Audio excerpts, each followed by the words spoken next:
அதனால் அன்றைக்கு வாக்குத்தத்த வசனத்தை வைத்து சொன்ன காரியங்களை ஒருவேளை நீங்கள் லைவில் வந்ததை நீங்கள் பார்த்துருக்கலாம், பார்க்கலனாலும் திரும்பி பார்த்துக்கங்க. கர்த்தருக்கு ஸ்தோத்திரம். அதிலிருந்து நான் சொல்ல வேண்டிய சத்தியம் ஏராளமாக இருக்கிறபடியினாலே அதற்கு மேலான இன்னும் ஒரு சத்தியத்தை உங்கள் நடுவிலே நான் கொண்டு வர விரும்புகிறேன். எவ்வளவு பேர் குறிக்க வேண்டுமோ நீங்கள் எழுதி கொள்ளுங்க. கர்த்தருக்கு ஸ்தோத்திரம். தேவனுடைய வசனம் வெறுமையாக வராது.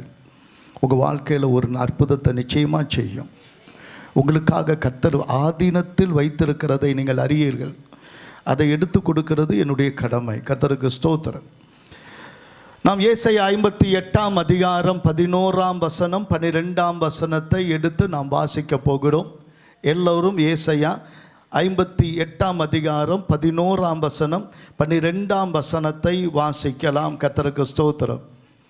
கர்த்தர் நித்தமும் உன்னை நடத்தி மகா வறட்சியான காலங்களில் உன் ஆத்துமாவை திருப்தியாக்கி உன் எலும்புகளை நினமுள்ளதாக்குவார். இந்த காரியத்தை நான் அந்த 1ஆம் தேதி உங்களுக்கு வாக்குத்தத்தமாய் பேசினேன்.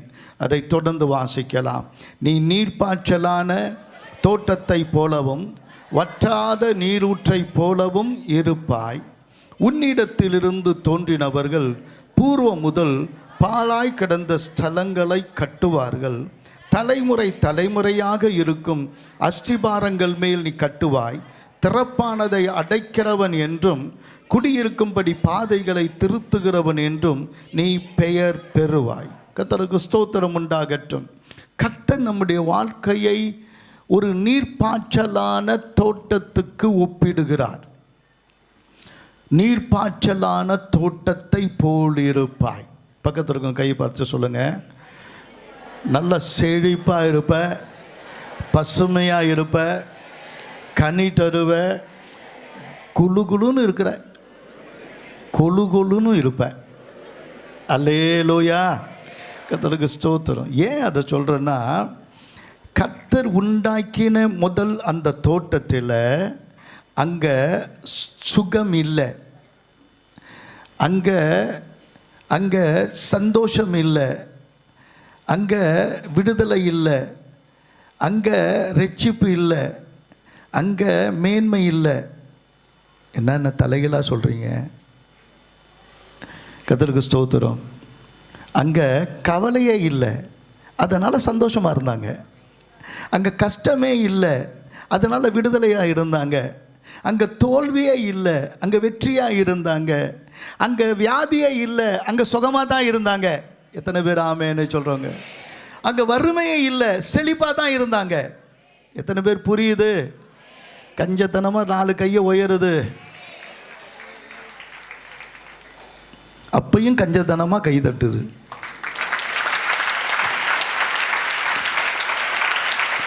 ஏன்னா பாதி பேர் பாதியில் என்ன இல்லைன்னு அங்கே அப்படி இருக்குன்றாங்க. கர்த்தருக்கு ஸ்தோத்திரம். நல்லா கவனிங்க. அந்த மாதிரி வித்தியாசமான ஒரு வசனம், ஒரு வித்தியாசமான வசனம். உன்னிடத்திலிருந்து தோன்றினவர்கள் யார்? அந்த ஏதேனை திருப்பி கட்டுகிறவர்கள்.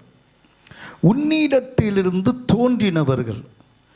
அருணோதயம் போல உதிக்கிற இவள் யார் என்று உன்னத பாட்டில் கேட்கப்பட்ட சபை என்பது தோற்றுவிக்கப்பட்டது. உலகம் உண்டானதிலிருந்து மனிதன் தோன்றின காலங்கள் என்றெல்லாம் சொல்லுகிறோமே, அது தோற்றமல்ல. ஏற்கனவே தேவனுடைய சித்தத்தில் இருந்தவர்கள், உண்டாக்கப்பட்டவர்கள். ஆனால் சபையானது தேவனுடைய சித்தத்தில் தோற்றுவிக்கப்பட்டது. தேவனுடைய பார்வையிலே ஏதேன் என்பது தேவனுடைய சபை.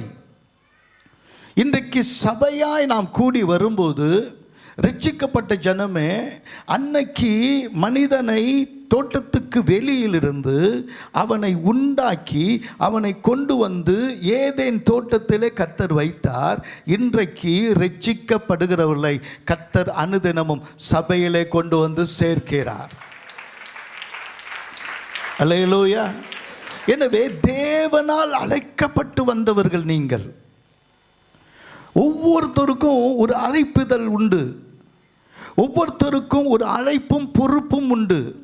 ஒவ்வொருத்தவங்களையும் தேவன் ஜீவ புஸ்தகத்தில் எழுதி உங்களுடைய நாளாகமம் எழுதப்பட்டு கொண்டிருக்கிறது. ஒவ்வொரு நாளும் தேவன் உங்களை குறித்து எழுதி வைத்திருக்கிறார். ஒரு திட்டத்தை கர்த்தர் உங்களுக்காக வைத்திருக்கிறார். ஒரு மேன்மையை கர்த்தர் உங்களுக்காக வைத்து அதை எழுதி கர்த்தர் திட்டம் பண்ணி இருக்கிறார். எப்படின்னு சொல்றீங்களா? இதில் 4 காரியம் இருக்கு.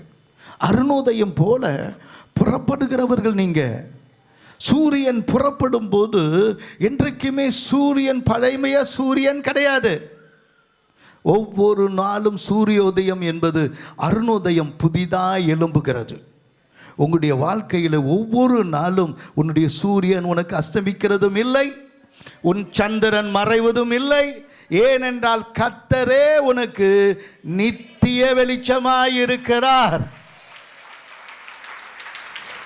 தேவ பிள்ளையே, கர்த்தருக்கு ஸ்தோத்திரம். சபையிலிருந்து தோன்றினவர்கள் முதலாவது பாழாய் கிடந்த ஸ்தலங்களை கட்டுவார்கள்.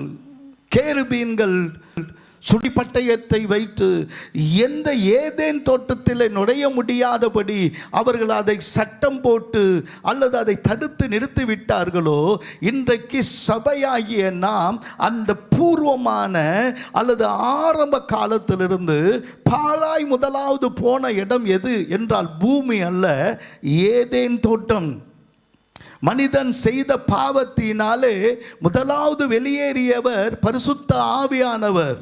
தேவ பிரசன்னம் இல்லாத எந்த இடமும் அது மகிமையான இடம் அல்ல, அது பாழாய் போன இடம். எனவே அது பாழாய் போன அந்த ஸ்தலத்தை திரும்பியும் கட்டுவதற்கு, மீண்டும் ஏதேனின் வாழ்க்கையை தொடர, ஏதேனின் மகிழ்ச்சியை பெற்றுக்கொள்ள ஒரு கூட்டம் இந்த காரைக்காலில் எழும்பி இருக்கிறது என்றால் அது இந்த எல்லாம் இயேசுக்கே திருச்சபையில் ரட்சிக்கப்பட்ட ஜனம். அல்லேலூயா. பாழாய் கிடந்த ஸ்தலங்களை, ஸ்தலம் புண்ணிய ஸ்தலம்னு ஏன் போறாங்க? ஸ்தலம் புண்ணிய ஸ்தலம். இங்கே கடவுளுடைய பிரசன்னத்தை பார்க்க, கடவுளை தேடி. ஆனால் ஒரு மனிதன் எங்கே அந்த ஸ்தலத்தை பார்த்தான், எங்கே கடவுளுடைய ஸ்தலத்தை பார்த்தான்? முதல்ல அவன் தேவனை பார்த்த அந்த இடத்துக்கு பேர் தான் ஏதேன். அதுலேருந்து தான் புண்ணிய ஸ்தலம்னு ஒன்று வந்துச்சு. எங்கப்பா போற? தரிசனம் பண்ண போறேன். உண்மையான தரிசனம் சபையே உன்னிடத்தில் தான் இருக்கிறது. எங்கே 2 அல்லது 3 பேர் என் பெயரால் கூடி இருக்கிறீர்களோ உங்கள் நடுவில் நான் இருக்கிறேன்.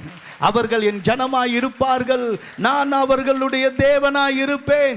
நான் அவர்கள் நடுவில் உலாவி அவர்களுடைய தேவனாய் இருப்பேன். அவர்கள் என்னுடைய குமாரரும் குமாரத்திகளுமாய் இருப்பார்கள். கையை என்னமோ கீழே தட்டின மாதிரி இருந்துச்சு.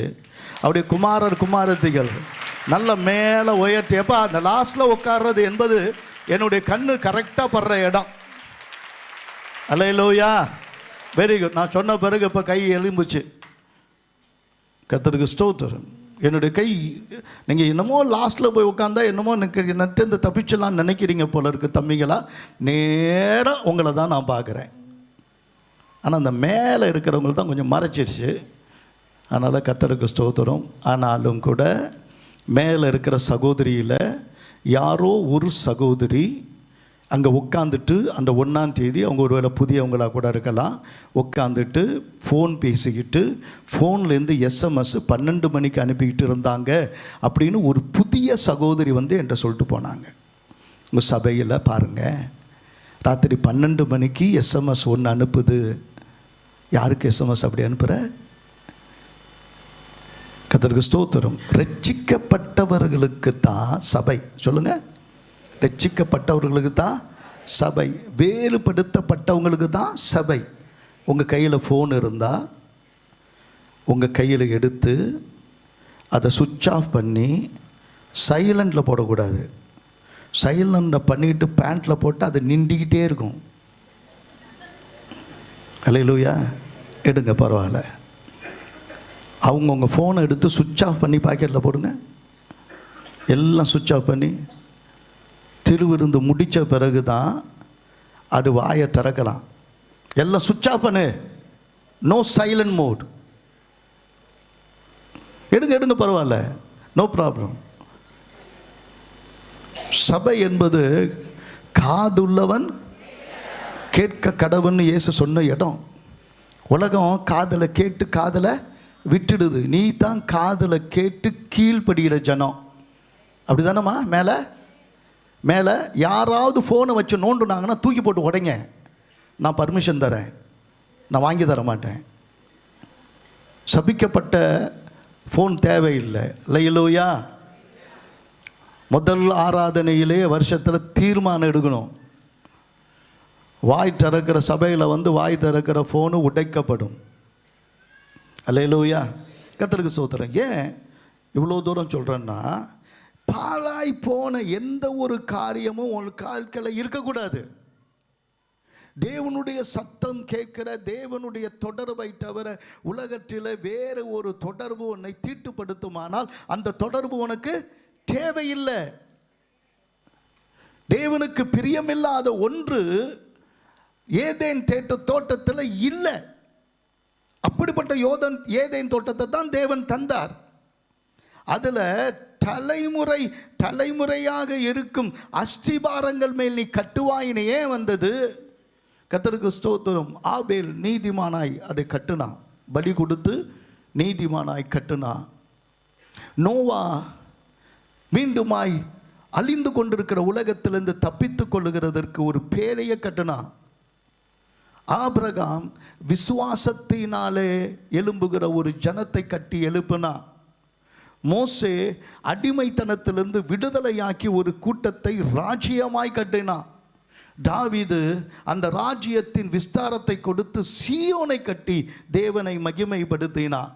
இயேசு கிறிஸ்துவோ அவருடைய ராஜ்யமாய் உன்னை கட்டி எழுப்ப இந்த கடைசி காலங்களில் வெளிப்பட்டு உன்னை பயன்படுத்த வந்திருக்கிறார். நீ அவருடைய ராஜ்யம். அல்லேலூயா, கர்த்தருக்கு ஸ்தோத்திரம். மூன்றாவது காரியம், நீ திறப்பானதை அடைக்கிறவன் என்றும். நீ திறப்பானதை அடைக்கிறவன், அதாவது பிசாசுக்கு இடம் கொடாதிருங்கள்னு வசனம் சொல்லுது.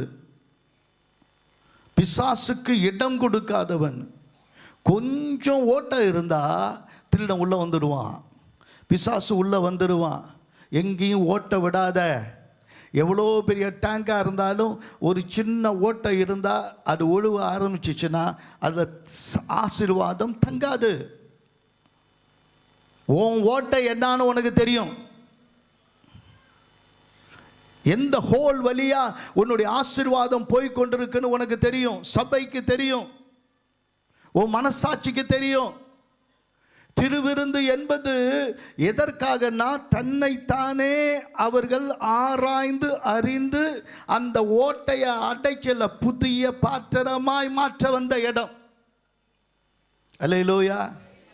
திருவிருந்தை எடுத்து அல்லது ஒருவேளை அப்பத்தை ஆண்டவர் எடுத்து கொடுத்த பிறகு ஆண்டவர் பாத்திரத்தை பத்திரமாய் எடுத்தார். உன்னுடைய பாத்திரம் கர்த்தருடைய கையில் இருக்கிற பாத்திரமாய் மாறணும். அதில் ஒரு ஓட்டை கிடையாது. இயேசு கையில் எடுக்கிற அந்த பாத்திரம் மகிமையான பாத்திரம். அல்லேலூயா. பக்கத்தில் இருக்குன்னு சொல்லுங்க, நீ மகிமையான பாத்திரம். இந்த ஓட்ட சொல்லலாம் வேணாம். புதிய பாத்திரமாயிரு, நம்பிக்கையான பாத்திரமாயிரு, அபிஷேக பாத்திரமாயிரு, ஆவிக்குரிய பாத்திரமாயிரு, பத்திரமாயிரு. சொல்லிட்டீங்களா? அல்லேலூயா, கர்த்தருக்கு ஸ்தோத்திரம். நாலாவது, குடியிருக்கும்படி பாதைகளை திருத்துகிறவன் என்றும் நீ பெயர் பெறுவாய். குடியிருக்கும்படி அப்படின்னா ஒரு கூட்டமான ஜனங்கள், 146 கோடி மக்களுக்கு ஒரே ஒரு வழிதான் இருக்கிறது, ஒரே ஒரு மேன்மை தான் இருக்கிறது, ஒரே ஒரு வாழ்வு தான் இருக்கிறது. அந்த வாழ்வை அருளுகிறவர் ஆண்டவராகிய இயேசு கிறிஸ்து. என் நாமம் தரிக்கப்பட்ட என் ஜனங்கள் தங்களை தாழ்த்தி தங்கள் பொல்லாத வழிகளை விட்டு மனம் திரும்பி அவரை தேடும்போது, என்னை தேடினால் இந்த தேசத்துக்கு சேமத்தை கொடுக்க அறிந்திருக்கிற கர்த்தர் உன் வழியாய் இந்த தேசத்துக்கு ஒரு வாழ்வு கொடுக்கிறார். அந்த பாதையை உருவாக்க வேண்டிய வேலையை தேவன் சபைக்கு கொடுத்திருக்கிறார். எத்தனை பேர் ஆமென்னு சொல்றாங்க? அல்லேலூயா. ஏதேன் ஏதேன் என்று சொல்லுகிறோமே, ஏதேன் என்பது ஒரு பூங்காவனம் கிடையாது.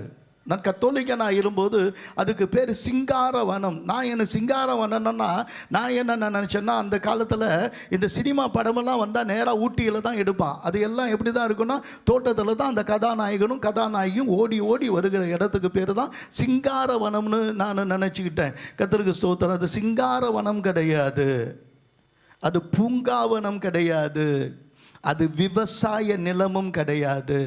அப்படின்னா இந்த ஏதேன் என்பது என்ன என்றால், பரலோகம் ராஜ்யமாக இருக்கிறது போல தேவனுடைய ராஜ்யம் பூமிக்கு வந்த இடத்துக்கு பேர் தான் ஏதேன் தோட்டம். அது தேவனுடைய ராஜ்யம். எத்தனை பேருக்கு புரியுது உங்களுக்கு? தேவன் தமது ராஜ்யத்தை இங்கே கொண்டு வர விரும்புகிறார். ஒரு பூங்காவனம் கிடையாது, ஒரு விவசாய நிலம் கிடையாது. அவருடைய ராஜ்யத்தை கொண்டு வர விரும்புகிறார்.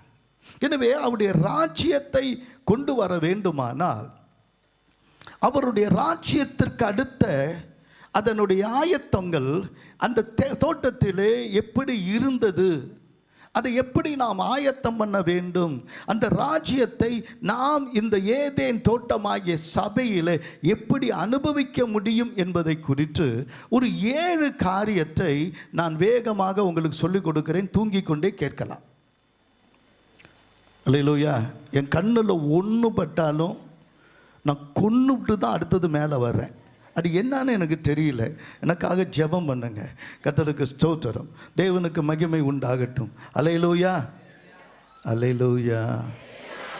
ஆளே இல்லையா?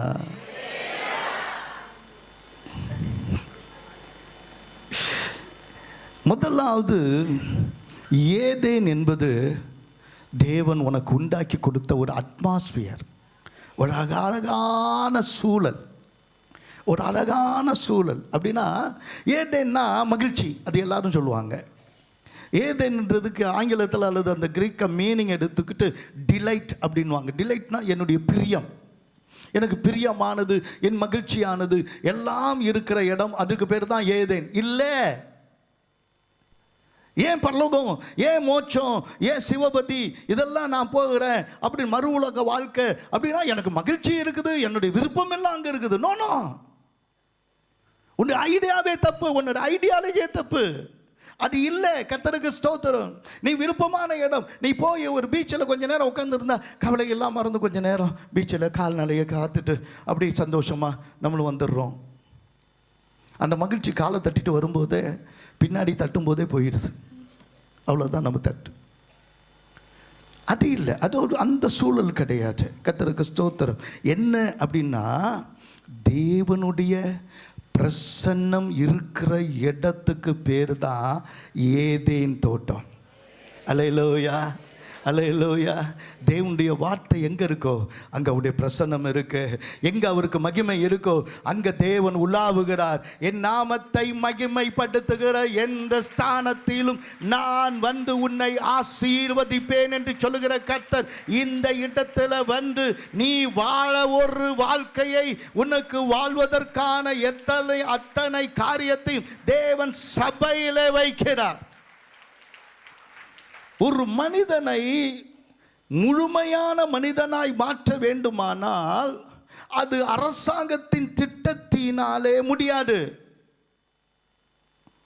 நல்ல உணவு, நல்ல உடை, நல்ல சூழல், நல்ல காற்று, நல்ல காரியம் அப்படி நீ சொல்லி இந்த உலகத்திலே எதுவும் கிடையாது. நல்ல காற்றும் கிடையாது, நல்ல உணவும் கிடையாது, நல்ல சூழலும் கிடையாது, நல்ல சொந்தமும் கிடையாது, நல்ல பந்தமும் கிடையாது, நல்ல நண்பர்களும் கிடையாது, நல்ல அரசும் கிடையாது, நல்ல வாழ்க்கையும் கிடையாது. இந்த உலகம் கெட்டுப்போன உலகம். ஒரே ஒருத்தர் தான் பரிசுத்தர், பரிசுத்தர், பரிசுத்தர். அவர் ஒருவர் தான் சொன்னார், பூமி முழுவதும் அவருடைய பிரசன்னத்தினாலே நிரம்பி இருக்கிறது என்று சொல்லும்போது, அவருடைய வஸ்திர தொங்கலால் நிறைக்கிற இந்த இடத்திலே உனக்கு அடைக்கலம் உண்டு, ஆறுதல் உண்டு. அவருடைய வஸ்திரத்தை தொடுகிற எவருக்கும் சுகம் உண்டு, விடுதலை உண்டு. அல்லேலூயா, கர்த்தருக்கு ஸ்தோத்திரம். ஒரு மீன் வளருவதற்கு என்ன வேணும்னு கேட்டால், எனக்கு தண்ணி வேணும் நான் நீந்துறதுக்கு. அல்லேலூயா. மனிதன் முழுமையான வளர்ச்சியை அவன் அடைய வேண்டுமானால் ஆதாம் எதை இழந்தானோ அதை நாம் பெற்றுக்கொள்ள வேண்டும். ஆதாம் இழந்தது தேவனோடு இருக்கிற உறவு. ஆதாம் இழந்தது தேவனுடைய பிரசன்னம். இன்றைக்கு ஆண்டவராகிய கர்த்தர் என்ன சொல்கிறான்னா, இயேசு இந்த பூமிக்கு வந்தபோது மத்திய 5வது அதிகாரம் 3ஆம் வசனத்தில் சொல்கிறாரு, நீ யாராக கூட இருக்கலாம்.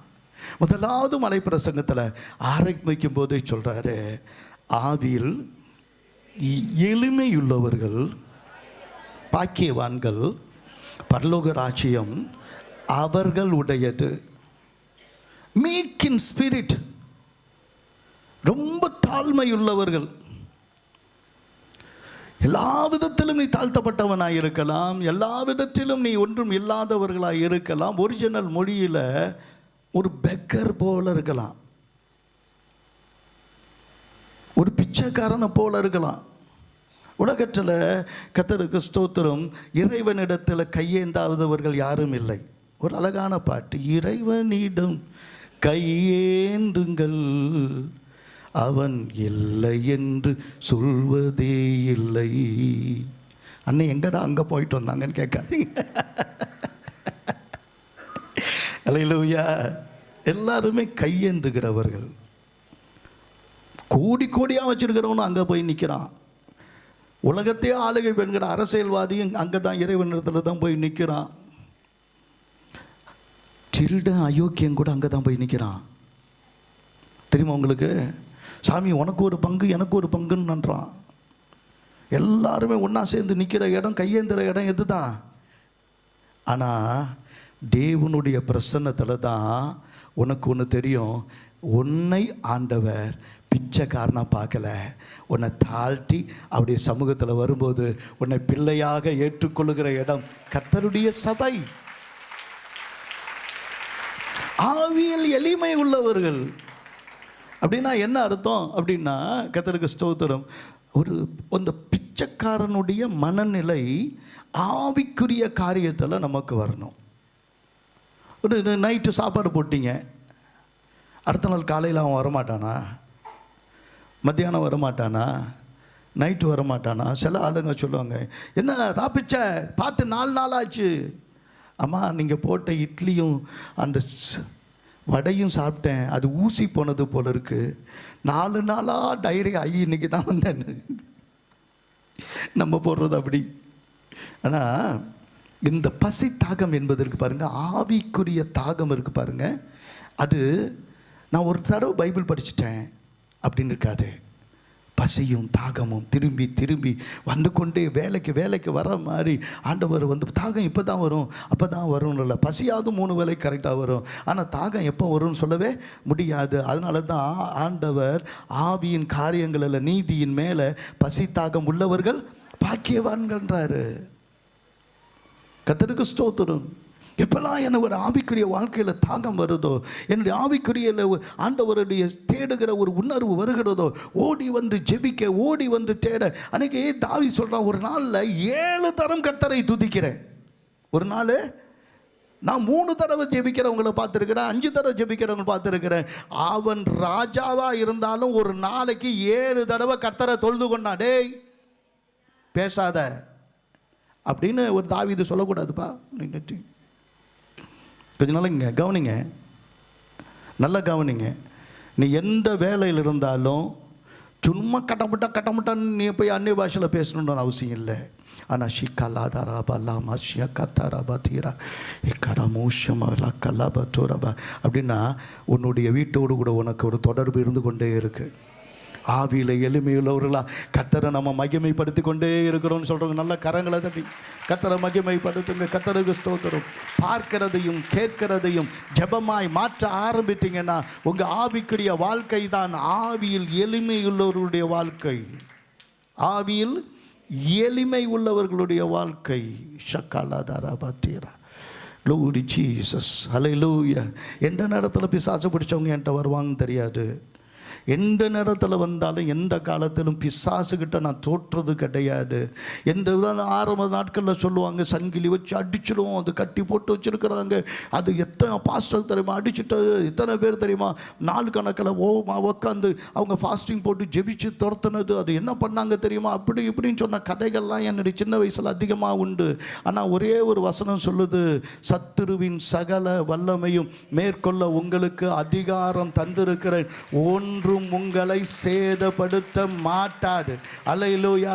என்னைக்கு வசனத்தை பிடிச்சனோ கர்த்தருடைய கிருபையில என்னைக்கும் எந்த பிசாசுகிட்டையும் அடி வாங்கலை. சமயத்தில் நான் அப்பெல்லாம் ஒரு அடி கொடுத்துருக்குறேன், இப்பெல்லாம் கொடுக்கறது இல்லை. ரொம்ப பேசும்.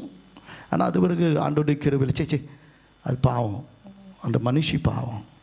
அப்படி ஏற்கனவே அடித்து காயப்படுத்தி சுருட்டாலாம் சுட்டவெல்லாம் சுட்டு வந்ததெல்லாம் இருக்குது. தொண்டையில் கத்துன்னு சொல்லிட்டு தொண்டையில் ஒருத்தன் சுட்டுவிட்டான். தொண்டை அப்படியே பாயமாக அவ்வளோ வந்தது, ஒரு சின்ன பொண்ணு. அது மாதிரிலாம் நிறைய பேர் பாவம், இந்த பிசாசின் பிடியில் இருக்கிற ஜனங்க. ஆனால் தேவனாகிய கர்த்தர் சொல்கிறாரு, இந்த பிசாசை துரத்ததுவும் வேலை இல்லை, நான் உன்னோடு கூட பிரசன்னமாக இருக்கிறேன், நான் பார்த்துக்குவேன். அல்லேலூயா. தேவ பிரசன்னத்தில் வாழ்கிற அந்த எளிமையான வாழ்க்கை நமக்கு போதும். எனக்கு இன்றைக்கி சோறு தண்ணி இல்லாமல் இருந்தாலும் பரவாயில்லை, ஆனால் இயேசு எனக்கு போகுதும் என்று சொல்லுகிறவங்க தான் ஆவியில் எளிமை உள்ளவங்க. என்னுடைய அடிப்படை தேவைகள் எனக்கு இல்லைனா கூட எனக்கு இயேசுவை விட்டு நான் பிரிய மாட்டேன். இயேசுவின் அன்பை விட்டு என்னை பிரிக்கிறவன், சொல்லுங்க, இயேசுவின் அன்பை விட்டு என்னை பிரிக்கிறவன் யார்? நிகழ்காலமோ எதிர்காலமோ வேறு எந்த சிருஷ்டியோ கூட தேவனுடைய அன்பை விட்டு என்னை பிரிக்க மாட்டாது என்று நிச்சயித்திருக்கிறேன் என்று சொல்ல. நல்ல மேல கையை தட்டி சொல்லுங்க. ஏதேன் என்பது நீ தேவ பிரசன்னத்தில் வாழ்கிற வாழ்க்கை. நல்லா கவனிங்க. ஏதோ தேவ பிரசன்னத்தில் இருக்கிறது எப்பொழுதும் உட்காந்துக்கிட்டு புத்து வளர்ற வரைக்கும் உட்காந்துக்கிட்டு வாழ்கிற வாழ்க்கை கிடையாது. ஏதேனில் பாவம் உண்டாகிறதற்கு முன்பதாகவே தேவனாகிய கர்த்தர், ஆதியாகமம் 2வது அதிகாரம் 15ஆம் வசனத்தில், பாவம் உண்டாகிறதற்கு முன்பதாகவே ஆண்டவர் கொடுத்தது என்ன தெரியுமா? தேவனாகிய கர்த்தர் மனுஷனை ஏதேன் தோட்டத்தில் அழைத்து கொண்டு வந்து அதை பண்படுத்தவும் காக்கவும் வைத்தார். பண்படுத்தவும் காக்கவும் வைத்தார். பண்படுத்துதல்னா என்னன்னு நான் சொல்கிறேன். கர்த்தருக்கு ஸ்தோத்திரம். பண்படுத்துதல், கல்டிவேட் அப்படின்னு இங்கிலீஷில் வருது. கல்டிவேட், ஒரு நல்ல பழக்கங்களை, நல்ல வாழ்க்கையை, நல்ல நோக்கங்களை, நல்ல படிக்கிற பழக்கத்தை, நல்ல பேசுகிற பழக்கத்தை, நல்ல பாடுகிற பழக்கத்தை எல்லாத்தையுமே கல்டிவேட் பண்ணணும். விவசாயம் இல்லை, கல்டிவேட்னா அதை பண்படுத்தி கொண்டு வரணும். நல்ல பாடுனா கூட பண்படுத்தி வரணும், நல்ல பழக்கம் கூட பண்படுத்தி வரணும், நல்ல மனைவியாக இருக்கிறது கூட பண்பாடு வேணும், நல்ல கணவனாக இருந்தால் கூட அதுக்கு பண்பாடு வேணும், நல்ல ஒரு ஆஃபீஸராக இருக்கிறதுக்கு ஒரு பண்பாடு வேணும். இதெல்லாம் பண்படுத்துதல், கல்டிவேட்.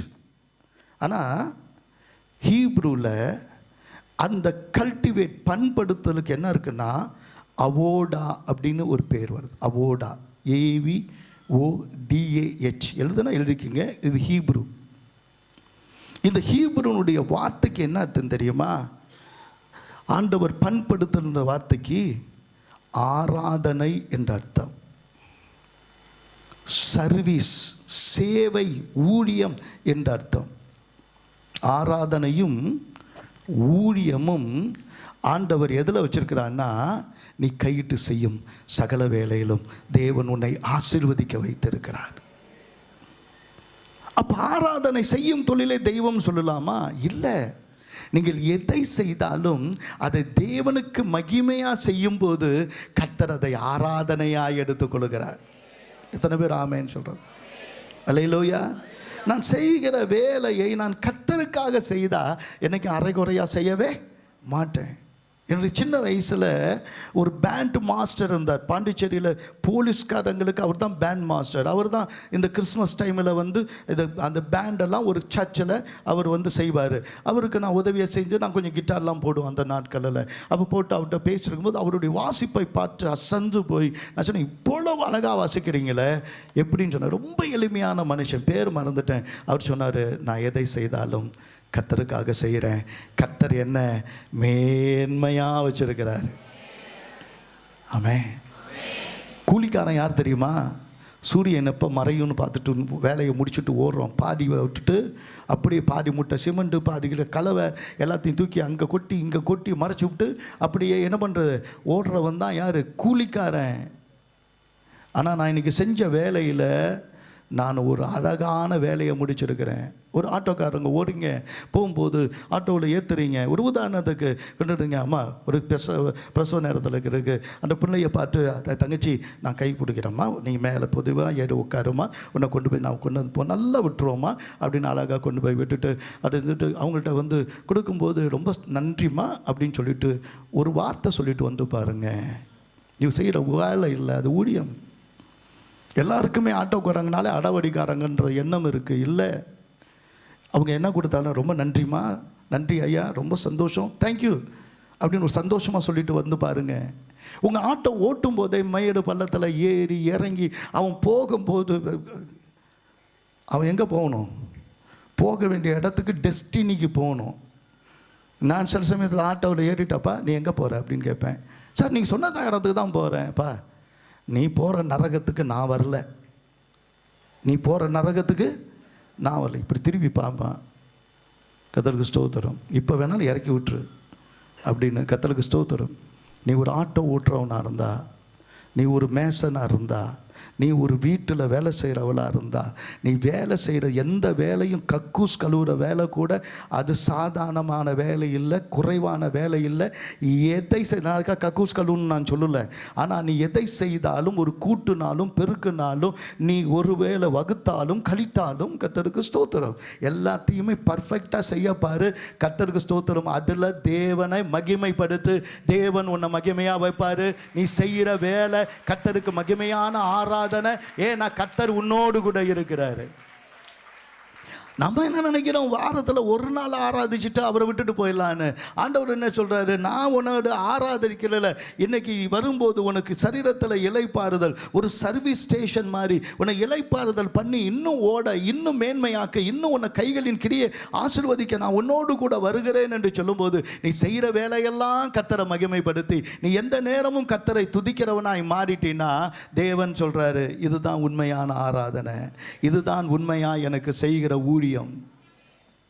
எத்தனை பேர் ஆமேன்னு சொல்றாங்க? எத்தனை பேர் புரியுது? தேவனுடைய விருப்பம் என்ன? நம்ம தியான புருஷனா மாத்திரம் இல்லை, உலகத்திலேயே முதலாவது ஒரு தியான புருஷன். நான் திருநெல்வேலிக்கு போயிருந்தேன், சிஸ்டர் வரவே இல்லை. ஏன்னா அந்த பிரதர் தான் உண்மையில் அம்மி அரைச்சார். அப்புறமேல எனக்கும் காரை சட்னிலாம் ரெடி பண்ணி கொடுத்தாரு. அப்புறம் பிள்ளைகளை கிளப்பி விட்டார், எல்லாம் ரெடி பண்ணிட்டாரு. பாஸ்டர் கொஞ்சம் குளிச்சுட்டு கிளம்புங்க இதோ தான் பிள்ளையை விட்டுட்டு வந்தார். அப்புறமேல வந்த பிறகு ஏன் சிஸ்டர் ஒன்றுமே செய்யலை? அவங்க சிஸ்டர் ஜெபம் பண்ணிட்டு இருக்கிறாங்க. சிஸ்டர் என்ன பண்ணுறாங்க? ஜெபம் பண்ணிட்டுருக்குறாங்க. அந்த கூடையை விட்டு அந்த அம்மா வெளியே வந்து, பாஸ்டர் தோத்துரும் பாஸ்டர், நான் உட்காந்தேன்னா 4 மணி நேரம் என்ன பண்ணுவேன்? ஜெபம் பண்ணுவேன். எந்த நேரத்தில்மா தாயே? காலையில் 5 மணிக்கு எழுந்திரிச்சு பிள்ளைங்கள்லாம் ஸ்கூலுக்கு போயிட்டு அது வர வரைக்கும் நீ உட்காந்து 4 மணி நேரம் ஜெபிக்கிறது ஜெபம் நினச்சிட்டியா? அது நல்ல வேலை நான் அந்த வீட்டில் அண்ணனாக பிறக்கலை, இல்லைன்னா மிதிச்சு சரி ஒன்று சரி பண்ணியிருப்பேன்றேன். அல்லேலூயா. உங்கள் ஜெபமும் உங்கள் வாழ்க்கையும் உங்கள் வேலைக்கு தடை கிடையாது. கர்த்தருக்கு ஸ்தோத்திரம். உங்கள் வேலைக்கு தடை கிடையாது. அதனால் வேலையே செஞ்சுட்டுன்னு சொல்லலை. ஆனால் நீ செய்கிற வேலையெல்லாம் பர்ஃபெக்டாக செய்ய ஆரம்பிக்கும் போது அதை செய்யணுன்னா உன்னை பலப்படுத்துகிற கிறிஸ்துவினால் எல்லாவற்றையும் செய்ய உனக்கு பலன் உண்டுன்னு நம்பு. கர்த்தர் உனக்கு பலனும் சேர்த்து தருவார். அதை தான் வசனத்தில் ஆதியாகமம் 26:13 வாசிக்கும் போது ஆதியாகமம் 26:13 சொல்லுது, அவன் ஐஸ்வர்யனாகி வர வர விருத்தி அடைந்து மகா பெரியவனானான். ஆபிரகாம் கொடுத்த சொத்து அது ஒருவேளை 10% இருந்தால் அதை 100 மாற்றினது. அவனுடைய தோன்றின துறவை, அந்த கிணறை மீண்டும் தோண்டி அந்த தண்ணீரை எடுத்து ஆண்டவருடைய கிருபைகளை, அவனுடைய மந்தைகளை பெருக்கி ஆச்சரியப்படத்தக்கதான ஒரு வளர்ச்சியை கொண்டு வந்தது தான் அவனுடைய ஆராதனை, அவனுடைய தியானம். தேவனை தியானித்து தேவனை மகிமைப்படுத்தி அதெல்லாம் அவன் வேலையிலே மகிமைப்படுத்த ஆரம்பித்தான்.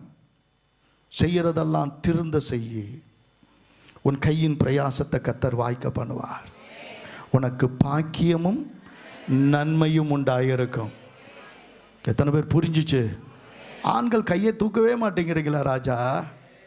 இல்லை எல்லாம் அறகுற வேலைக்காரங்களா நீங்கள்? அதுக்கு பேர் திருப்பதின்னு அவங்க. அது என்னன்னு எனக்கு தெரியல, நீங்கள் தான் சொல்லணும். அறகுற வேலையை அந்த வேலையை செய்யாதீங்க. ஒரு முழுமையாக செய்ய பாருங்கள். எதை செய்தாலும் மனதோடு, முழு மனதோடு. ஏன்னா எதை செய்தாலும் அது கர்த்தருக்கு மகிமையாக என்ன பண்ணுறீங்க, செய்கிறீங்கன்னு நினச்சிங்கன்னா அதுவே ஆராதனையாய் மாறிடும். மூணாவது, கர்த்தருக்கு ஸ்தோத்திரம் உண்டாகட்டும். தேவன் நமக்கு கொடுத்தது தெரிந்து கொள்ளும் உரிமை. ஆண்டவர் சொல்கிறாரு, இதோ நன்மை இருக்குது, இதோ தீமை இருக்குது, இதில் ஜீவன் இருக்குது, இதில் சாவு இருக்குது, மரணம் இருக்குது, இதில் ரெண்டில் எதை வேணாலும் நீ சூஸ் பண்ணு. இந்த உரிமையை ஆண்டவராகிய கர்த்தர் ஏன் நமக்கு கொடுத்தாரு? ஏன் ஒரு ஃப்ரீ வில் நமக்கு ஆண்டவர் கொடுத்துருக்கிறாரு? அவர் நினைச்சாருன்னா அவன் ஆண்டவன், நான் அடிமை, அவர் என்ன சொல்கிறாரோ அப்படி தான் செய்வேன் அப்படின்னு சிலர் சொல்கிறாங்க. அப்படி இல்லை. கடவுளுடைய விருப்பத்துக்காக நான் எதை வேணாலும் செய்வேன் அப்படின்னு சொல்லி கண்ணை பிடுங்கி கொடுத்தவர்கள் உண்டு. தன் பிள்ளைகளின் கையை வெட்டி போட்டவர்கள் உண்டு. தன் பிள்ளைகளையோ தன் குடும்பத்தாரையோ அல்லது வெளியில் இருக்கிற குடும்பத்தாரையோ பலியாக கொடுத்தவர் உண்டு. இதெல்லாம் கண்மூடித்தனமான நம்பிக்கை. கடவுள் அப்படி கேட்கல. கடவுள் என்ன கேட்கிறாருன்னா, முதல்ல உன் கண்ணை திறந்து பாரு. இது ஜீவ விருட்சம், இது நன்மை தீமை அறியத்தக்க கனி. இது ரெண்டில் எதை வேணாலும் நீ என்ன பண்ணலாம், சூஸ் பண்ண விருப்பம் இருந்து அந்த சூஸ் பண்ணுறதும் அதை தெரிந்து கொள்கிற உரிமையும் நான் உனக்கு கொடுக்குறேன். ஏன்னா உண்மையான அன்பு கட்டாயப்படுத்தாது. அல்லேலூயா சொல்லுங்க. உண்மையான அன்பு, கணவர்களே உங்கள் மனைவியின் மேலே அன்பு கூறுங்கள், கட்டாயப்படுத்தாது. அதுதான் உண்மையான அன்பு. எனவே அந்த மனிதன் தன்னை ஃப்ரீ வில்லோடு கூட நேசிக்க வேண்டும் என்று கர்த்தர் கட்டாயப்படுத்தவில்லை. தெரிந்து கொள்ளுகிற சாய்ஸை கர்த்தர் நம்ம கையில் கொடுத்தார். அல்லேலூயா. கர்த்தருக்கு ஸ்தோத்திரம். உன்னுடைய உரிமையை நீ நிதானித்துக்கொள். அது பேர் தான் பகுத்தறிவு. எது நல்லது எது கெட்டதுன்னு உனக்கு தெரியணும். அதனால தான் துன்மார்க்கருடைய ஆலோசனைப்படி நடவாமலும் பாவிகளுடைய வழியில் நில்லாமலும் பிரியமாயிருந்து இரவும் பகலும் தியானமாயிருக்கிற மனுஷன். எப்பா அவங்கெல்லாம் சொல்லும்போது கொஞ்சம் வாயாவது அசைங்கப்பா. ரொம்ப ஒரு மாதிரி வெக்கமாக இருக்கு எனக்கு. ஸ்தோத்திரம். அல்லேலூயா. நான்காவது, நல்லா கவனிங்க, கர்த்தருடைய சத்தம்.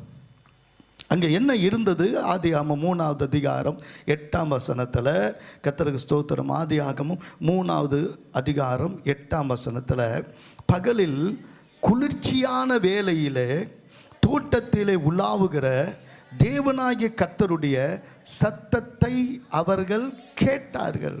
எதற்காக சத்தம் கேட்கிறது? தேவன் நம்மை அழைத்த அழைப்பு எதற்காக என்று சொன்னார், நம்மை மகிழ்விக்கிறதற்கு இல்லை, தேவனுடைய உறவில் நாம் ஒன்று சேர்வதற்காக. தோட்டத்தில் கொண்டு வந்து தேவன் அவனை வச்சது உயர்ந்த நல்ல நெல்லை உருவாக்குறது, நல்ல மூட்டை மூட்டையாக பிடிச்சி வச்சு வியாபாரம் பண்ணி கொடுக்கிறது, விவசாயம் அல்ல. உன்னிடத்தில் பலனை எதிர்பார்க்கல. உன்னுடைய காணிக்கையை அவர் எதிர்பார்க்கல. காணிக்கையும் தசம பாகம் கூட அவருடைய உறவாய் இருக்க வேண்டும் என்று விரும்புகிறார். உன்னுடைய அன்பிலே அதை செய்ய வேண்டும் என்று விரும்புகிறார்.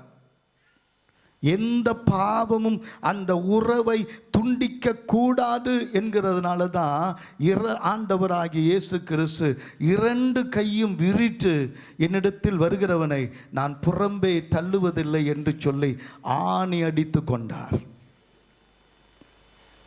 தேவனுடைய உறவு ஒரு மரத்திலே பழம் பழுத்தது, இன்னொரு மரத்திலே தேவன் மரித்தார். எதற்காக என்று சொன்னால், அதே தோட்டத்தில் தேவனாகிய கர்த்தர் நம்மை கொண்டு வந்து நிறுத்தினதற்கு காரணம், சபையாகிய தோட்டத்தில் கொண்டு வந்ததற்கு காரணம் ஏதோ காணிக்கை போட்டுட்டு போகணும். சில சமயத்தில் சிலர் கொண்டு வந்து கொடுப்பாங்க. இது அந்த அவங்களுக்கு வேண்டிக்கிட்டாங்க. சபையில் வந்து ஒரு தடவை வந்தாங்கன்னா பிள்ளை கிடச்சிச்சுன்னா அதுக்காக இந்த 1000 ரூபா காணிக்கை எடுக்க சொல்லுவாங்க அப்படின்னு நான் சொன்னேன். இந்த காணிக்கைக்காக தயவு செஞ்சு அவங்கள்ட்ட திருப்பி கொடுத்துட்டு வேணாம். ஏசு காணிக்கையை எதிர்பார்த்து என்ன பண்ணலை, உனக்கு அதை செய்யலை, நீ தான் அவருக்கு தேவை, அதை சொல்லு, அந்த காணிக்கை எனக்கு வேணாம். எத்தனை பேரை நான் திருப்பி அனுப்பியிருக்கிறேன். இல்லை அவங்க வர முடியல, வெளியூருக்கு போயிட்டாங்க, அவங்க திரும்பி வர மாட்டாங்க, நீ வேணா காணிக்கை பெட்டியில் போட்டுட்டு போ. கர்த்தருக்கு தேவை உன் காணிக்கை அல்ல, உன்னுடைய கடமை அல்ல, உன்னுடைய உறவு. அல்லேலூயா, அல்லேலூயா, அல்லேலூயா. எத்தனை பேர் ஆமேன்னு சொல்கிறாங்க? அல்லேலூயா, கர்த்தருக்கு ஸ்தோத்திரம். கொஞ்சம் நல்லா கவனிங்க. 5வது காரியம், 2-3 காரியத்தை கொஞ்சம் உங்களுக்கு கொஞ்சம் டீப்பாக சொல்லிக் கொடுக்க விரும்புகிறேன். மனிதனை தேவன் எதற்காக கொண்டு வந்தார்னா, அதை பண்படுத்தவும் காக்கவும். ஏற்கனவே நம்ம வாசிச்சிட்டோம். அந்த இடத்துல கொண்டு வந்து வச்சதுக்கு காரணம் பண்படுத்தவும் பாதுகாக்கவும் காக்கவும். அப்போ காத்தல் என்பது எதை குறிக்குதுன்னா, நீ அறியாமல் ஒரு எதிரி உனக்கு இருக்கிறான், அவன் உன்னை எப்போ விழுங்கலாமோ என்று வகை தேடி நீ நினைக்கிற மாதிரி அது பூனைக்குட்டி இல்லை. அது என்னது? அது பூனைக்குட்டி இல்லை. அது என்னது? உன்னை விழுங்கலான்னு வகை தேடி திருகிறான்னு சொன்னேன். பிசாசு. அவன் எப்படி வரான்? கர்ஜிக்கிற அப்படி சொல்லுங்க ராஜாதி. இங்கே இருக்கிற ராஜாக்கெல்லாம் வாயிலே ஒன்றும் வரல, என் காது கேட்டுகிட்டே தான் இருக்குது. கர்த்தருக்கு ஸ்தோத்திரம். நிறைய பேர் பிராய்லர் கோழி மாதிரி அப்படியே போட்டுக்கலாம், அது எலும்பு கூட ஒன்றும் பண்ண தேவையில்லை, அப்படியே செடிச்சிடும். கர்த்தருக்கு ஸ்தோத்திரம். இல்லை தம்பி, உனக்கு ஒரு எதிரி இருக்கிறான். உன் எதிரி சாதாரணமானவன் இல்லை, அவன் சிங்கத்தை போல சுற்றி திரிகிறான். அவனுக்கு நிறைய என்ன இருக்குது? ஆயுதங்கள் இருக்குது. அவன் வல்லமை இல்லவன். வானமண்டலத்தில் இருக்கிற பொல்லாத சேனை அவனுடையது. அந்தகார லோகாதிபதிகள் அவனோடு கூட இருக்கிறாங்க. அக்னி போல அஸ்திரங்கள் அவன் வச்சிருக்கிறான். கர்த்தருக்கு ஸ்தோத்திரம். ஆனால் தேவனாகிய கர்த்தர் சொல்கிறாரு, உன் கைகளை பொறுக்கும், உன் விரல்களை யுத்தத்துக்கும் படிப்பிக்கிற கண்மலையான கர்த்தர் உன்னோடு கூட இருக்கிறார். அல்லேலூயா. கைகளை பொறுக்கும். நல்ல ஆராதி. கைகளை பொறுக்கும், விரல்களை நல்ல மன்றாடு, நல்ல ஆராதி, நல்ல மன்றாடு. ஆண்டவர் மன்றாட்டின் ஆவிக்கு பதில் கொடுக்கிறவர். நம்முடைய ஆயுதங்கள் அஸ்திபாரங்களை நிர்மூலமாக்குகிறவைகள்.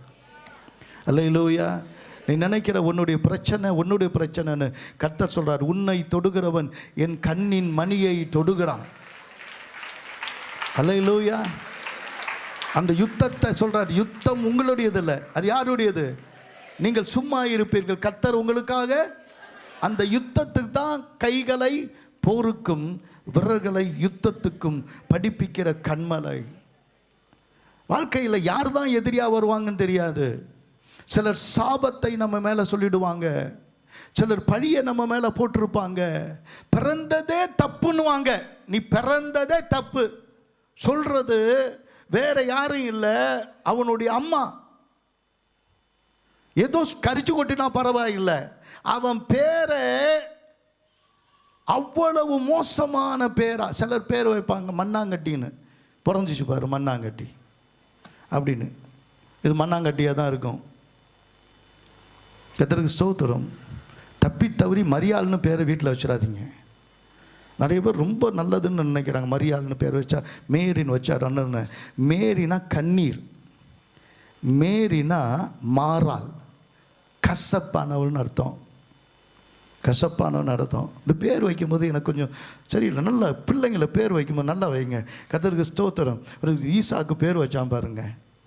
ஒருத்தன் அப்படியே முடியோடு கூட வந்தான், அப்படியே உடம்பெல்லாம் முடியோட வேலை வந்தான். அவனுக்கு பேர் என்ன தெரியுமா வச்சான்?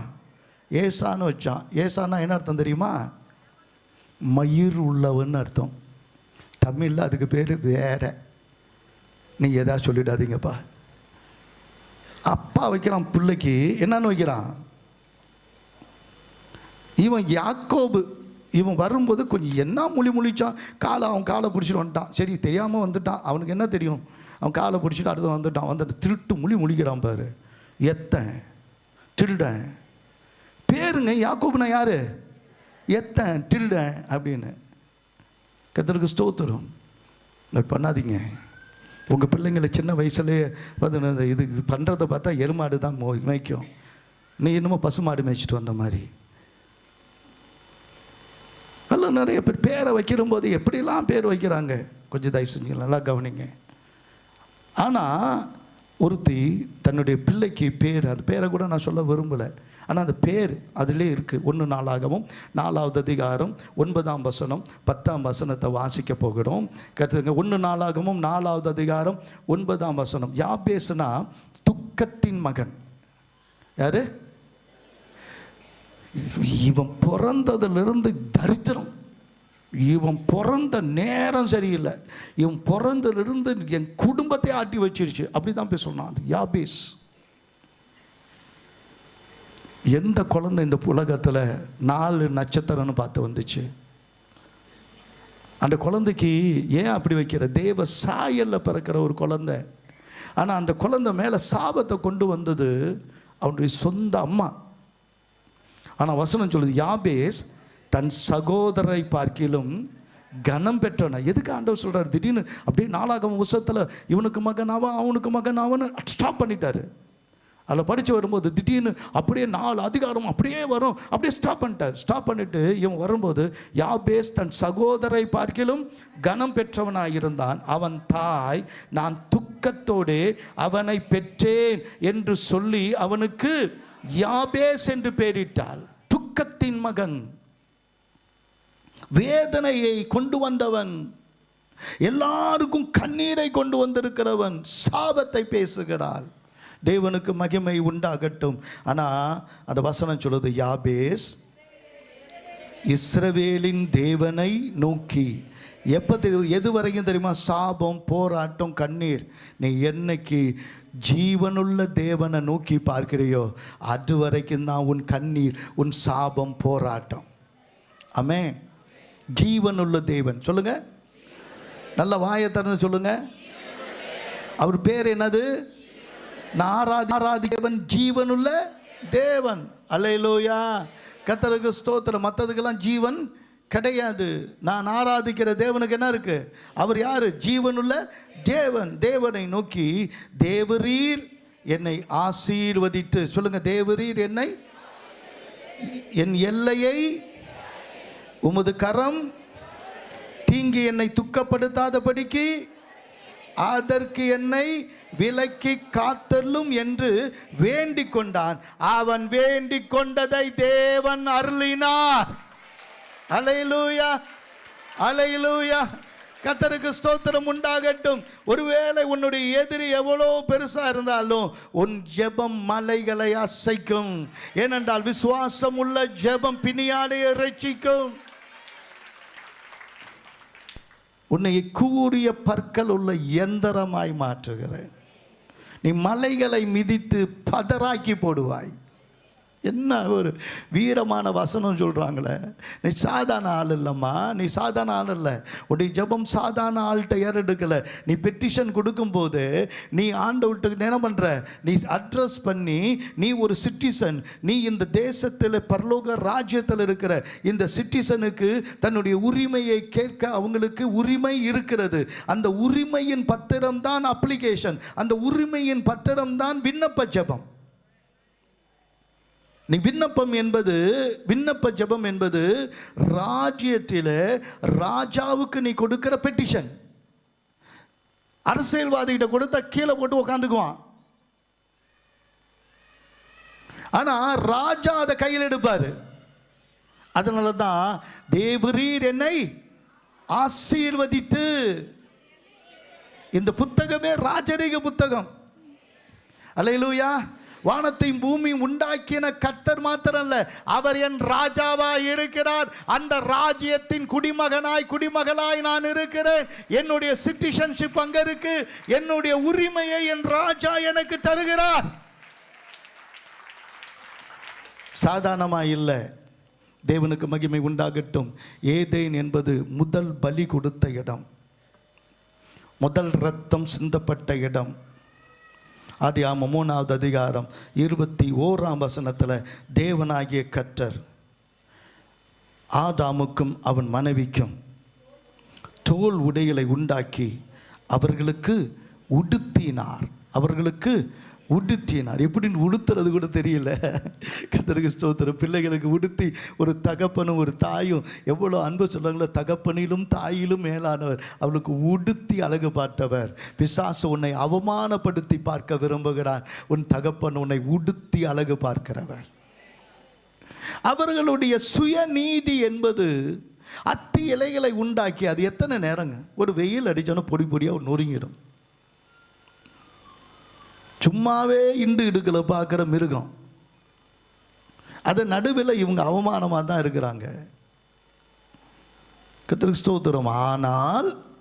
ஆனால் ஒரு ஆண்டவர் இருக்கிறதுலையே, ஏர்போர்ட்டில் போகும்போது சமயத்தில் எனக்கு ஒரு சின்ன பேக் அழகாக வாங்கி அதெல்லாம் வச்சுக்கணும்னு சொல்லிட்டு நான் ஒரு தடவை போய் கேட்டேன். இத்தினோண்டு பேக் 36,000 ரூபா சொன்னான். 300 ரூபாய்க்கு இதை விட பெரிய பேக் இருக்குது. அது சும்மா பிளாஸ்டிக்கு, அது என்ன இது, அது இல்லை, எதுனோ சொல்கிறாங்களே ரெக்ஸின். பட் இது தோல். என்னது? தோல். ஆண்டவர் இங்கிலீஷில் வாசிக்கும்போது இவங்க அத்தி இலையை உடுத்துனாங்க. ஆனால் இங்கிலீஷில் வாசிக்கும்போது கோட்ஸ் ஆஃப் ஸ்கின்னா, இன்னைக்கு கோட்டு போட்டா மாப்பிள்ளை மாதிரி இருக்கிறோம்ல, எனக்கு கூட கோட்டு போட்டா நான் சில சமயம் பாஸ்டர் நீங்கள் ரொம்ப அழகாக இருக்கிறீங்கன்னு வெளியில் வந்து அந்த கோட்டெல்லாம் போட்டு ரொம்ப அழகாக இருக்கிறீங்க அப்படின்னு. கழுதை கூட கோட்டு போட்டால் அழகாக தான் இருக்கும் அப்படின்னு நான். உன்னை ஒரு அலையிலேயே சொல்லுங்க பார்ப்போம். ஏண்டாப்பா சொல்லி வம்பள மாட்டிக்குவாங்க. ஆனால் மனசில் இருக்கும். கர்த்தருக்கு ஸ்தோத்திரம். கோட்டு போட்டால் நீ கல்யாணம் மாப்பிள்ளை மாதிரி. கர்த்தர் ஒரு பிள்ளைக்கு முதல்ல ட்ரெஸ்ஸு கொடுத்ததே கல்யாண ட்ரெஸ்ஸு. எத்தனை பேர் ஆமேன்னு சொல்கிறோங்க? எத்தனை பேர் ஆமேன்னு சொல்கிறோங்க? உன்னை மாப்பிள்ளை மாதிரி, உன்னை பொண்ணு மாதிரி உடுத்தி பார்க்குற ஒரு ஆண்டவர் கர்த்தருடைய நீதியினாலே, அவருடைய இரத்தத்தினாலே போற்றி உன்னை சுயநீதியில் அல்ல, கர்த்தர் சிந்தின இரத்தத்தினாலே மூடி உன்னை மீட்டு கொண்ட அடையாளம் அங்கே. மீண்டும் அந்த பாதையை அமைத்து நாம் அங்கே போகிறதற்கு காரணம், மிக முக்கியமான ஒரு காரியம் இருக்குது. அதுக்கு என்ன தெரியுமா? அங்கே ஒரு நதி பாயுது. அந்த நதி பாயும் போது நீங்கள் பார்த்தீங்கன்னா ஆரம்ப காலங்களில் அங்கே மழை பெய்யல. ஏதேனில் என்ன இல்லை, மழை இல்லை. ஆனால் அதில் ஒரு நதி என்ன பண்ணுது? ஓடி தோட்டத்தை பசுமையாக்குச்சு, வளமையாக்கிச்சு. கர்த்தருக்கு ஸ்தோத்திரம். ஏன் அப்படின்னா, நான் வானத்தை பார்த்து மழையை பார்த்துருக்கிற நான் அதுக்கு பேர் என்னது, வானம் எப்பயாவது மழை பெஞ்சா எப்பயாவது அப்போ சும்மா தெளிப்பாங்களே, அதுக்கு பேர் என்னது? மானாவாரி பயிர்னு பேர். நான் ஒன்றும் மானாவாரி கிடையாது. கர்த்தருக்கு ஸ்தோத்திரம். என் வாழ்க்கையை வளமையாக்குகிற நதி என்னை விசுவாசிக்கனுடைய உள்ளத்திலிருந்து ஜீவ தண்ணீருள்ள நதிகள் புறப்பட்டு பாயும் என்று சொன்னாரே, அந்த நதி, கர்த்தருக்கு ஸ்தோத்திரம், அந்த நதியானது என்னுடைய வாழ்வாதாரத்தை கொடுக்கிறது. வெளியிலிருந்தல்ல, தேவன் உன்னுடைய வெற்றியை உனக்குள்ள வச்சிருக்கிறாரு. உனக்குள்ள இருக்கிற ஆவியானவர், அவர் உங்களோடு இருப்பதால் நீங்கள் அவரை அறிவீர்கள்ன்றாரு. அவருடைய பிரசன்னத்துக்குள்ள நீங்க வரும்போது உங்க வாழ்க்கையை செழிப்பாய் வைத்திருக்க தேவனுக்கு தெரியும். கர்த்தருக்கு ஸ்தோத்திரம். அங்க சந்தோஷம் குறைவதில்லை. ஏன்னா அங்க சாவே இல்லை, அங்க ஒரு நாளும் பலவீனமே இல்லை. ஏன்னா வியாதியே இல்லை. ஏன்? ஆவியானவர் நடத்துகிற பாதை, ஆவியானவர் உனக்கு இருக்கிற வெளிச்சம், ஆவியானவர் உனக்குள்ள இருக்கிற அந்த பூரணத்தை கொண்டு வருகிறார். கர்த்தருக்கு ஸ்தோத்திரம். எப்பொழுதுமே தேவன் வெளியிலிருந்து ஒன்றை உள்ள கொண்டு வர மாட்டார். உள்ள இருக்கிற அனைத்தையும் பயன்படுத்த உன்னை பக்குவப்படுத்தி வைத்திருக்கிறார். வெற்றி என்பது வெளியிலிருந்து வருவதல்ல, உனக்குள்ள கர்த்தர் வைத்திருக்கிறது. ஒரு விதைக்குள்ள ஒரு மரம் இருந்தால் அந்த மரத்தை கர்த்தர் ரிலீஸ் பண்ணி அதை அப்படியே கனி உள்ள மரமாக மாற்றுவதற்கு பேர் தான் ஆசீர்வாதம். அல்லேலூயா, கர்த்தருக்கு ஸ்தோத்திரம். நல்லா கவனிங்க, இதை புரிஞ்சுக்கிட்டா புரியுங்க. நம்ம ஆண்டவரே நீ பிளஸ் பண்ணுங்க, என்னை ஆசீர்வதிங்க, என்னை ஆசீர்வதிங்கன்னு நம்ம சொல்கிறோம். ஆனால் அதனுடைய ஹீப்ரு வேர்டு பாராக், BARAK, பாராக். பாராக்னா என்ன அர்த்தம் அப்படின்னு சொன்னால் துதித்தல். கர்த்தரை நான் ஏன் எக்காலத்திலும் ஸ்தோத்தரிக்கணும் அப்படின்னு சொன்னால், எனக்குள்ள இருக்கிற ஆற்றல், எனக்குள்ள இருக்கிற ஞானம், எனக்குள்ள இருக்கிற அந்த என்னுடைய பொட்டன்ஷியல், எனக்குள்ள இருக்கிற திறன், என்னுடைய வெற்றி பெறுவதற்கான காரியம் என்பது ஒரு விதையை ஆசீர்வதிப்பது, அதில் இருக்கிற மரத்தை விடுவிப்பது போல, கர்த்தருக்கு ஸ்தோத்திரம், ஒரு முட்டையை ஆசீர்வதிப்பது அதனுடைய பறவையை விடுவிப்பது போல, தேவனாகிய கர்த்தர் எனக்குள்ள இருக்கிற வெற்றியை கர்த்தர் விடுவிப்பதற்காக கர்த்தர் என்னை துதிக்க வைத்திருக்கிறார். அதனால் தான் கர்த்தரை நான் எக்காலத்திலும் ஸ்தோத்தரிப்பேன், அவர் துதி எப்பொழுதும் என் வாயில் இருக்கும். அல்லேலூயா, கர்த்தருக்கு ஸ்தோத்திரம். எனவே தேவனாகிய கர்த்தர் என்ன சொல்றான்னா, உனக்குள்ள இருக்கிறது ஜீவ நதி. வெளியிலிருந்து வந்து ஏதேன் தோட்டத்தை எந்த நதியும் என்ன பண்ணல, ஆசீர்வதிக்கல, மழை வந்து ஆசீர்வதிக்கல. உள்ள இருக்கிற ஜீவ நதியான ஆவியானவர் போகும் இடமெல்லாம் ஆரோக்கியமே, பாயும் இடமெல்லாம் பரிசுத்தமே. அல்லேலூயா. எங்கிருந்து அந்த பாட்டு வந்துச்சு? எசேக்கியேல் 47ஆம் அதிகாரம் 12ஆம் வசனத்தை வாசித்து முடிக்கலாம். கர்த்தருக்கு ஸ்தோத்திரம். எசேக்கியேல் 47ஆம் அதிகாரம் 12ஆம் வசனத்தை வாசிக்கும் போது, நதியோரமாய், அங்கே கொஞ்சம் நல்லா கவனிங்க, எல்லாரும் எடுங்க ராஜா, தம்பிங்க நல்லா எடுங்க, எடுத்துட்டீங்களா? எசேக்கியேல் 47ஆம் அதிகாரம் 12ஆம் வசனம். நதியோரமாய் அதன் இக்கரையிலும் அக்கரையிலும் புசிப்புக்கான சகலவித விருட்சங்களும் வளரும், மரங்களும் அல்லது விருட்சங்களும் அல்லது மரங்களும் வளரும். அவைகளின் இலைகள் உதிர்வது இல்லை. No season.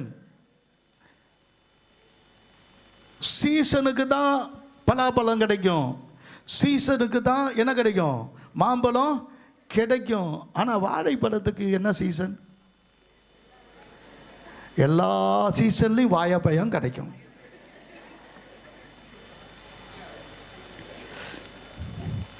கர்த்தருக்கு ஸ்தோத்திரம். அது என்னன்னு எனக்கு தெரியல. ஆனால் ஆண்டவர் சொல்ற அந்த இலை உதிர்வது இல்லை, அதனால தான் வாழையடி வாழையா வரணுன்றாங்க போல இருக்கு இல்லை? கர்த்தருக்கு ஸ்தோத்திரம்.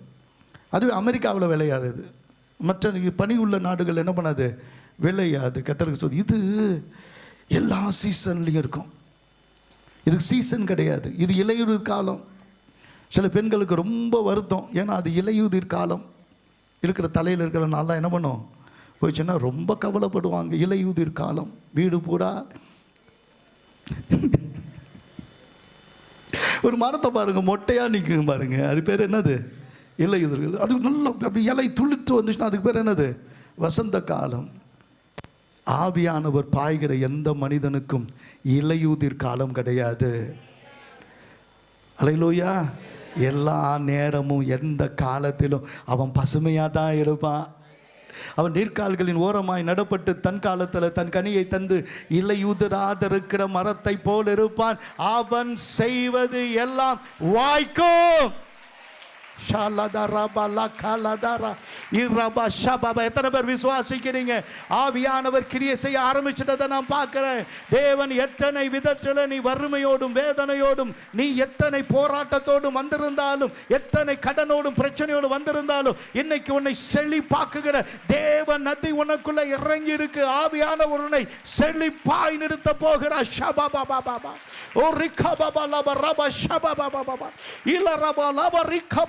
ஆவியானவர் அசைவாடுகிறார். பெற்றுக்கொள், பெற்றுக்கொள். தேவனுடைய ஆசீர்வாதத்தை சுதந்தரித்துக்கொள். Kamala Shiadara Balutaraba Urababa Lakala Daraba Lara Daraba Labatira O Rikaba Baba Baba Shaka Baba உனக்குள்ளதான் ஆசீர்வாதம், உனக்குள்ளதான் விடுதலை, உனக்குள்ளதான் வெற்றி. அந்த வெற்றியை விதையிலிருந்தே வைத்தவர் இப்பொழுது ரிலீஸ் பண்றாரு. உன் வெற்றியை ரிலீஸ் பண்றாரு, உன் வளர்ச்சியை ரிலீஸ் பண்றாரு, உன்னுடைய மேன்மையை ரிலீஸ் பண்றாரு, உன்னுடைய மகிமையை உனக்குள்ள ரிலீஸ் பண்றாரு.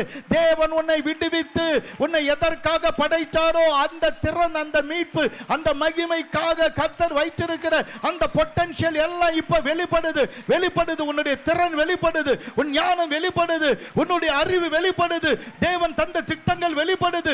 தேவன் உனக்குள்ளாய் வைத்திருக்கிற வெற்றியை சுதந்தரித்துக்கொள். ஓ ரக்கபலர பஷபபபபப ஓ ரிபலபதுர பலபரி கலதர பலபதீரா. வல்லமை, வல்லமை, வல்லமை, வல்லமை, வல்லமை, அபிஷேக வல்லமை, ஆவியின் வல்லமை. ஆண்டவரே, இப்பொழுது ஒரு புதிய அபிஷேகத்தை கொடுத்து இவங்களுடைய பிறப்பிலிருந்து அவங்களுக்காக கர்த்தர் வைத்திருக்கிற திட்டங்களை கர்த்தர் வெளிப்படுத்துவீராக.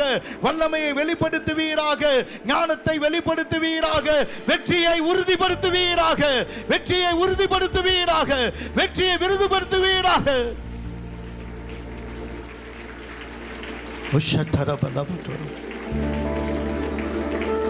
Thank you, Jesus.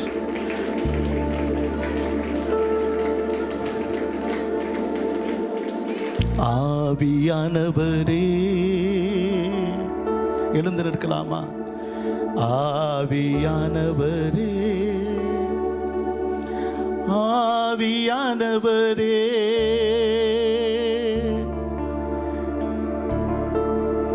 யாரும் இப்ப சேர் எடுக்க வேணாம். ஆவியானவர் அசைவாடுகிற நேரத்தை நான் பார்க்கிறேன். அல்லேலூயா. உனக்குள்ளேயே இன்பில்டா உள்ளேயே கர்த்தர் வைத்திருக்கிற திறன்கள் ஏராளம்.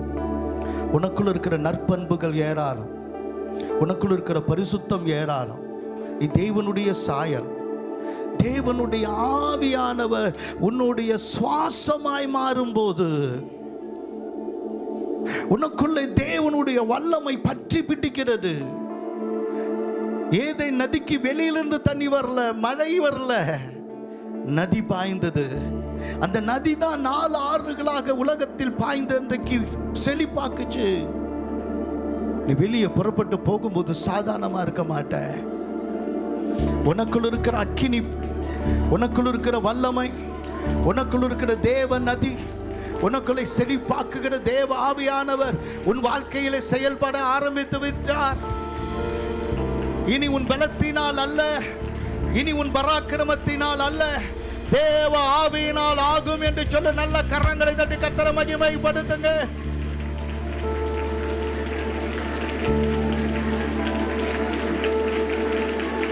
ஓ ஷபலபதர பலபர கலதர பலபதுரப ஓ ரிகபபபபலபர கலதர பலபதுரப ஓ ரிபலபதுர பலபதுர பலபதுர பலபதி ஓ ரிகபபபபபபபபப ஷச்சரியலா எலிதி கல்குர பலபர ரிகபலபதுரி ஏரி கல்குர பலப ஷபபபபபப.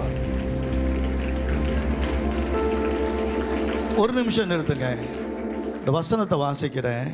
வசனத்தை கேட்டவள் யாவரும் மேலும் ஆவியானவர் இறங்கினான். வசனம் சொல்லுது, நதியோரமாய் அதன் இக்கரையிலும் அக்கரையிலும் புசிப்புக்கான சகலவித விருட்சங்களும் வளரும், அவைகளின் இலைகள் உதிர்வதும் இல்லை, அவைகளின் கனிகள் கெடுவதும் இல்லை. நீ மட்டும் இல்ல, உன் பிள்ளைகளும் கெட்டு போவதில்லை, உன் குடும்பமும் கெட்டு போவதில்லை, உன் வம்சமும் கெட்டு போவதில்லை. அவைகளுக்கு பாயும் தண்ணீர் பரிசுத்த ஸ்தலத்திலிருந்து பாய்கிறபடியினால், இன்னைக்கு சபைக்கு ஏதோ வந்தன் இல்லை, இந்த சபையிலிருந்து பரிசுத்தமான ஆவியானவருடைய அந்த மகிமை இறங்கி வரும்போது அது பரிசுத்த ஸ்தலத்திலிருந்து பாய்கிறபடியினால் மாதம் தோறும் புது கனிகளை கொடுத்து கொண்டே இருக்கும். எவ்வளவு நேரம் கை தட்டி கர்த்தரை மகிமைப்படுத்த முடியுமோ? மாதம் தோறும் வளருவேன், மாதம் தோறும் புதிய புதிய கனிகளை கொடுப்பேன். தேவனாகிய கர்த்தர், ஆண்டவரே, என் இலைகள் உதிர்வதும் இல்லை, அதன் கனிகள் கெடுவதும் இல்லை, வாக்கு கொடுத்திருக்கிறேன். ஆண்டவரே, செழிப்பான ஆண்டவரே மரங்களாய் கர்த்தர் எங்களை மாற்றுகிறேன். தேவ ஆவியானவர் நிரப்புகிறதற்காக நன்றி அப்பா. நிரப்புங்கப்பா, நிரப்புங்கப்பா, நிரப்புங்கப்பா. உங்க வல்லமையை நிரப்புங்கப்பா. உங்க அபிஷேகத்தினால் நிரப்புங்கப்பா. நிரம்பி வழிகிற பாத்திரமாய் மாறட்டும், நீர் பாய்ச்சுகிற தோட்டமாய் மாறட்டும், நீர் பாய்ச்சலான தோட்டமாய் மாறட்டும். ஏதேனின் அனுபவத்தை, மகிமையான அந்த அனுபவத்தை இன்றைக்கு சுதந்தரிப்பார்களாக.